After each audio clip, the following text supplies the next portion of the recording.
బులెటిన్లో మరో breaking news చూస్తున్నాం. హైదరాబాద్ వ్యభిచార ముఠా గుట్టురట్టు అయింది. చాదర్ఘాట్ లో గుట్టు చప్పుడు కాకుండా వ్యభిచారం నిర్వహిస్తున్న ముఠాను చాదర్ఘాట్ పోలీసులు అరెస్ట్ చేశారు. పోలీసులు రైట్స్ లో 4 బర్మా అమ్మాయిలు 7 యువకులు పట్టుబడ్డారు. వీరిలో 2 యువతలు 2 మైనర్ బాలికలు బర్మాకు చెందిన వారిగా గుర్తించారు.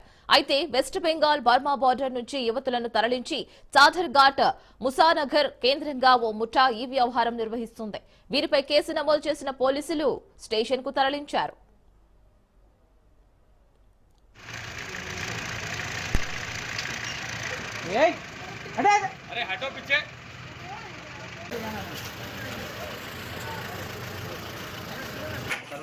వీడియోలో రావాలి మనం కాదు